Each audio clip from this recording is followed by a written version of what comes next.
Hi friends, welcome back to our channel. അപ്പോൾ എല്ലാവരും സുഖമായിട്ടിരിക്കുന്നല്ലോ. അപ്പോൾ ഞാൻ പിന്നെയും വന്നു കേട്ടോ, നല്ലൊരു മീൻ കറിയുടെ റെസിപ്പിയുമായിട്ട്. അപ്പോൾ നമ്മളിന്ന് ഇവിടെ എടുത്തിരിക്കുന്നത് പ്രോംലെറ്റ് എന്ന് പറഞ്ഞൊരു മീനാണ് കേട്ടോ. ഈ മീൻ കാണാൻ നല്ല വെളുവെളുന്നിന് നല്ല സായപ്പിൻ്റെ കൊച്ചിനെ പോലെയാണ് ഇരിക്കുന്നത്. നല്ല വെളുത്തിരിക്കുന്നുണ്ട്, നല്ല ക്ലീനായിട്ട്. ഈ മീൻ നമ്മൾ കറി വെച്ച് അതിൻ്റെ വേസ്റ്റായിട്ട് കളയാനൊന്നുമില്ല, നല്ലൊരു മീനാട്ടോ. അപ്പം ഞാനിനി ഇതിലേക്ക് ഒരു 1.5 ടീസ്പൂൺ മഞ്ഞൾപ്പൊടി ഇട്ട് കൊടുക്കുന്നുണ്ട്. പിന്നെ ആവശ്യത്തിനനുസരിച്ചുള്ള എരിവിനനുസരിച്ചുള്ള കുറച്ച് മുളക് പൊടിയും കൂടി ചേർത്ത് കൊടുക്കുന്നുണ്ട്. ഈ മുളക് പൊടി നല്ല എരിവുള്ള മുളക് പൊടിയാട്ടോ. അതുകൊണ്ട് നിങ്ങൾ കളറിന് വേണ്ടിയിട്ടെന്നും പറഞ്ഞ് വാരി ഇട്ട് കഴിഞ്ഞാൽ പണി കിട്ടും. അപ്പം എരിവൊക്കെ അനുസരിച്ച് നോക്കിയിട്ട് ഇട്ട് കൊടുക്കുക. പിന്നെ ഞാൻ ഇതിലേക്ക് ഉപ്പിട്ട് കൊടുത്തു. ഉപ്പും നിങ്ങളുടെ ടേസ്റ്റിനനുസരിച്ച് ചേർത്ത് കൊടുക്കാം. ഇനി ഞാനിവിടെ നാരങ്ങനീര് ചേർത്ത് കൊടുക്കുന്നുണ്ട്. നാരങ്ങനീര് ഞാൻ എന്തിനാണ് ഇവിടെ ചേർത്തതെന്ന് വെച്ച് കഴിഞ്ഞാൽ, നമ്മൾ മീനൊക്കെ കറി വയ്ക്കുമ്പോൾ മീൻ ഉടഞ്ഞു പോകാണ്ടിരിക്കാൻ വേണ്ടിയിട്ട് ഒന്നില്ലെങ്കിൽ ചൊറുക്ക അല്ലെങ്കിൽ പുളിയുള്ള എന്തെങ്കിലും ഒന്ന് ചേർത്ത് കൊടുക്കണം. അപ്പം ഞാൻ നാരങ്ങനീരാണ് ഇവിടെ ചേർത്ത് കൊടുത്തത്. ഇനി ഇതൊരു അരമണിക്കൂർ റെസ്റ്റ് ചെയ്യാൻ വയ്ക്കണം. ഇത് നന്നായിട്ട് തിരുമ്മി, കൈയും കൊണ്ട് തന്നെ നന്നായിട്ട് തിരുമ്മി ഒരു അരമണിക്കൂർ റെസ്റ്റ് ചെയ്യാനായിട്ട് മൂടി വയ്ക്കണം. അപ്പോൾ അതവിടെ ഇരിക്കട്ടെ. ഇനി നമുക്ക് ബാക്കിയുള്ള കാര്യങ്ങളൊക്കെ നോക്കാം, അതവിടെ റെഡി ആകുമ്പോഴത്തേക്കും. ഇനി ഞാനിവിടെ ഒരു മൺചട്ടിയാണ് കേട്ടോ അടുപ്പത്ത് വെച്ച് കൊടുത്തിരിക്കുന്നത്. ഇതിൽ വെള്ളത്തിൻ്റെ അംശമുണ്ട്, വെള്ളത്തിൻ്റെ ഇതൊക്കെ പോകാനായിട്ട് വിട്ടേക്കാണ്. പിന്നെ കുടപ്പുളി ഞാൻ വെള്ളത്തിലിട്ട് വെച്ചിട്ടുണ്ട്. കുടപ്പുളി ഒന്ന് കഴുകി കറയൊക്കെ കളഞ്ഞിട്ട് പിന്നെയും ഒരു മണിക്കൂർ വെള്ളത്തിലിട്ട് വയ്ക്കണം. 1 മണിക്കൂർ വേണ്ട, അരമണിക്കൂർ മതി. ഇപ്പം നമ്മുടെ ചട്ടിയിലെ വെള്ളമൊക്കെ പറ്റി വന്നിട്ടുണ്ട് കേട്ടോ. ഇനി ഞാനിതിലേക്ക് വെളിച്ചെണ്ണ ഒഴിച്ചു കൊടുക്കുന്നുണ്ട്. അപ്പോൾ ഇവിടെ പ്രത്യേകം ശ്രദ്ധിക്കേണ്ടതെന്ന് വെച്ചാൽ വെളിച്ചെണ്ണ തന്നെ ഒഴിച്ചു കൊടുക്കാൻ ശ്രമിക്കണം. വേറെ സൺഫ്ലവർ ഓയിലോ അങ്ങനെ ഒന്നും ചേർത്ത് കൊടുക്കരുത്. പിന്നെ ആ എണ്ണ ഒന്ന് മൂത്ത് കഴിഞ്ഞപ്പോൾ ഞാൻ അതിലേക്ക് ഉലുവയാണ് കേട്ടോ ചേർത്ത് കൊടുത്തത്. ഒരു 2-1/4 ടീസ്പൂൺ, അത്ര വേണ്ട, ഒരു 2-3 പിഞ്ച് ഉലുവ ഇട്ട് കൊടുക്കാം. ഉലുവ ഒരുപാട് ഇട്ട് കൊടുത്തു കഴിഞ്ഞാൽ കൊള്ളില്ല, കുറച്ചിട്ട് കൊടുത്താൽ മതി, വളരെ കുറച്ച്.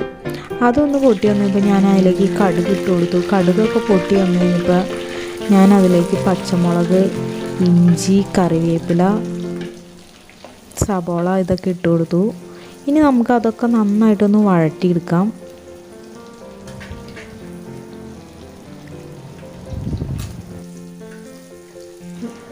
നമ്മൾ ഇട്ട് കൊടുത്ത സബോളയും പച്ചമുളകൊക്കെ നന്നായിട്ട് ഇളക്കി യോജിപ്പിച്ച് കൊടുക്കാം. നന്നായിട്ട് വഴണ്ട് വരണം. ഇനി നമുക്ക് ഇതൊന്ന് പെട്ടെന്നൊന്ന് വഴണ്ട് വരാനായിട്ട് ഇതിലേക്ക് കുറച്ച് ഉപ്പിട്ട് കൊടുക്കാം. ഉപ്പിട്ടെടുത്ത് കഴിയുമ്പോൾ പെട്ടെന്ന് സബോളയൊക്കെ നന്നായിട്ട് വഴണ്ട് വരും. ഇനി നമുക്കിതിലേക്ക് ഇഞ്ചി ഞാൻ നേരത്തെ പറഞ്ഞു, പക്ഷെ അത് ഇട്ടിട്ടുണ്ടായിരുന്നില്ല. ഇപ്പോൾ ഇടാൻ പോകണുള്ളൂ കേട്ടോ. ഫസ്റ്റ് ഇട്ടാലും കുഴപ്പമില്ല, നന്നായിട്ട് ചതച്ചിട്ട് ഇട്ട് കൊടുക്കാം. എൻ്റെ വീഡിയോ ആദ്യമായിട്ട് കാണുന്ന കൂട്ടുകാരുണ്ടെങ്കിൽ ഒന്ന് സബ്സ്ക്രൈബ് ചെയ്തിട്ട് കാണണേ. സബ്സ്ക്രൈബ് ചെയ്യുമ്പോൾ അതിനടുത്തുള്ളൊരു ബെല്ലൈക്കൺ വരും, അതിൽ ഓൾ എന്ന ഓപ്ഷനിൽ ക്ലിക്ക് ചെയ്യണം.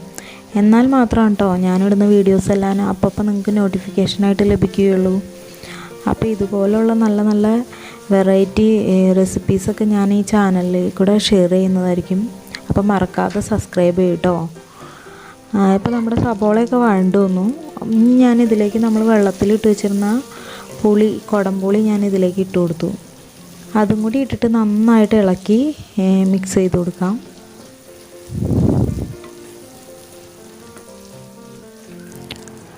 അപ്പം നമ്മൾ ഇട്ട് കൊടുത്ത സബോളയും എല്ലാം നന്നായിട്ടൊന്ന് വഴണ്ട് വന്നിട്ടുണ്ട്. ഇനി നമുക്ക് ഇതിലേക്ക് പൊടികൾ ചേർത്ത് കൊടുക്കാം. ഞാനിവിടെ മഞ്ഞൾപ്പൊടി ഒരു 1/2 ടീസ്പൂൺ മഞ്ഞൾപ്പൊടി ചേർത്ത് കൊടുക്കുന്നുണ്ട്. പിന്നെ എരിവിന് ആവശ്യത്തിന് ഉള്ള മുളക് പൊടി, ഞാനിവിടെ നല്ല എരിവുള്ള മുളക് പൊടിയാണ് കേട്ടോ ചേർത്ത് കൊടുക്കുന്നത്. അതുകൊണ്ട് നിങ്ങൾ കളറ് കിട്ടാൻ വേണ്ടിയിട്ട് കുറേയും വാരി ഇടരുത്, എരിവിനനുസരിച്ച് ചേർത്ത് കൊടുക്കുക. എന്നിട്ട് നന്നായിട്ട് മിക്സ് ചെയ്ത് കൊടുക്കുക. അപ്പോൾ നേരത്തെ ഞാനൊരു മീൻ കറി ഇടുന്ന വീഡിയോ ഇട്ടിട്ടുണ്ടായിരുന്നു, വറ്റ. ആ കറി നല്ല ടേസ്റ്റായിരുന്നു കേട്ടോ. അപ്പോൾ അതിൻ്റെ ലിങ്ക് ഞാൻ ഡിസ്ക്രിപ്ഷൻ ബോക്സിൽ കൊടുത്തേക്കാം, പിന്നെ സ്ക്രീൻ കാർഡായിട്ടും കൊടുത്തേക്കാം. അതൊന്ന് കയറി വാച്ച് ചെയ്തിട്ട് പോകണേ, മറക്കാതെ. ഇനി നമ്മൾ ഇതിലേക്ക് വെള്ളം ഒഴിച്ച് കൊടുക്കുകയാണേ. ചൂടുവെള്ളമാണ് കേട്ടോ ഒഴിച്ച് കൊടുക്കേണ്ടത്, പച്ചവെള്ളം ഒഴിച്ച് കൊടുക്കരുത് ഒരു കാരണവശാലും. ചൂടുവെള്ളം തന്നെ ഒഴിച്ച് കൊടുക്കുക. എന്നിട്ട് നന്നായിട്ടൊന്ന് ഇളക്കി യോജിപ്പിക്കുക. ഈ ഒരു സമയത്ത് വേണമെങ്കിൽ നിങ്ങൾക്ക് ഉപ്പൊക്കെ നോക്കിയിട്ട് ഉപ്പൊക്കെ ടേസ്റ്റിനനുസരിച്ച് ചേർത്ത് കൊടുക്കാവുന്നതാണ്.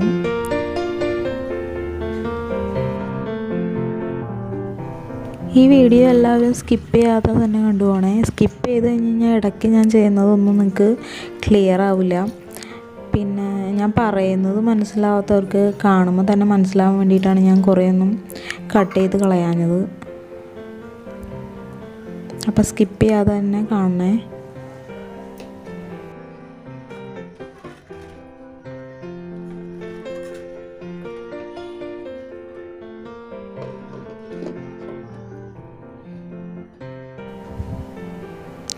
ഇനി നമുക്കൊന്ന് മൂടി വയ്ക്കാം. ലോ ഫ്ലെയിമിൽ വെച്ചിട്ട് ഒരു 2-3 മിനിറ്റ് ഒന്ന് മൂടി വയ്ക്കാം. അപ്പോൾ ഒന്ന് നന്നായിട്ട് ചാറൊക്കെ ഒന്ന് നന്നായിട്ട് തിളച്ച് വന്നു കഴിഞ്ഞപ്പോൾ നമുക്കിതിലേക്ക് മീൻ നമ്മൾ മാറ്റി വെച്ചിട്ടുണ്ടായിരുന്നില്ലേ, അത് ഓരോന്നോരോന്നായിട്ട് ഇതിലേക്ക് ചേർത്ത് കൊടുക്കാം. അപ്പം മീൻ കൂടുതൽ സമയം റെസ്റ്റ് ചെയ്ത് വെച്ച് കഴിഞ്ഞ് കഴിഞ്ഞാൽ മീൻ നന്നായിട്ട് ഉടയാണ്ടൊക്കെ കിട്ടും നമുക്ക്. പിന്നെ ഈ മീൻ പെട്ടെന്ന് കുക്കാവണ മീനാട്ടോ, പെട്ടെന്ന് വേവും. ഈ മീൻ നമ്മൾ കറി വെച്ച് കഴിക്കണ സമയത്ത് ഇതിൽ ഒരുപാട് മുള്ളൊന്നുമില്ല, വേസ്റ്റായിട്ട് ഒരുപാടൊന്നും കളയാനൊന്നുമില്ല. കുഞ്ഞു കുട്ടികളൊക്കെ ഉണ്ടെങ്കിൽ അവർക്കൊക്കെ കറി വെച്ച് കൊടുക്കാനും വറുത്ത് കൊടുക്കാനൊക്കെ പറ്റിയ നല്ലൊരു അടിപൊളി മീനാട്ടോ. അപ്പോൾ നിങ്ങൾ ട്രൈ ചെയ്തിട്ടില്ലെങ്കിൽ ഈ മീൻ ഇപ്പം തന്നെ വേഗം പോയി മേടിച്ച് കറി വെച്ച് കഴിച്ച് നോക്കൂ കേട്ടോ. അപ്പം ഞാൻ ഇട്ട് കൊടുത്ത മീനൊക്കെ ഒന്ന് നന്നായിട്ട് നമ്മുടെ കറിയിലേക്ക് ഒന്ന് നന്നായിട്ട് മുങ്ങി കിടക്കാൻ പാകത്തിന് ഒന്ന് സ്പൂൺ വെച്ചിട്ട് ഇതുപോലെ ഒന്ന് താത്തി വെച്ച് കൊടുക്കുന്നുണ്ട്. ഇനി നമുക്ക് ഇതൊന്ന് മൂടി വെച്ചിട്ട് ഒരു 2 മിനിറ്റ് ഒന്ന് ലോ ഫ്ലെയിമിൽ വെച്ചിട്ട് മൂടി വെച്ചിട്ട് വേവിക്കാം, മീനൊന്ന് വെന്ത് കിട്ടാനായിട്ട്. ഇപ്പം നമ്മുടെ കറി ഒന്ന് തിളയ്ക്കണ്ട്. ഇനി നമുക്ക് തുറന്ന് നോക്കാം. അപ്പോൾ നമ്മുടെ മീനൊക്കെ നന്നായിട്ട് വെന്തിട്ടുണ്ട്. ഒരു 2-3 മിനിറ്റ് ഒന്ന് തിളയ്ക്കാൻ വിടണം, കറിയുടെ ചാറൊന്ന് വറ്റി വരാനും. പിന്നെ നമ്മുടെ എണ്ണയൊക്കെ ഒന്ന് തെളിഞ്ഞു തന്നെ നമ്മൾ ഒഴിച്ചു കൊടുത്ത എണ്ണയൊക്കെ. ഇനി നമ്മൾ ഇളക്കി കൊടുക്കാൻ പാടില്ല കേട്ടോ, കാരണം മീൻ വെന്ത് കഴിയുമ്പോൾ നമ്മൾ ഒരുപാട് ഇളക്കി കൊടുക്കുന്നത് റിസ്ക്കാണ്. മീൻ ഉടഞ്ഞു പോകാനൊക്കെ ഉള്ള സാധ്യതയുണ്ട്. ഇതുപോലെ ഒന്ന് ഒരു തുണി കൂട്ടി പിടിച്ചിട്ടൊന്ന് ചുറ്റിച്ച് കൊടുക്കാം. ഇപ്പം നമ്മുടെ കറിയൊക്കെ നന്നായിട്ട് തിളച്ച് വരുന്നുണ്ട്. നമ്മുടെ കറി റെഡി ആയിട്ടുണ്ട്. കണ്ടോ, എണ്ണയൊക്കെ തെളിഞ്ഞ് വന്നിട്ടുണ്ട് സൈഡിൽ.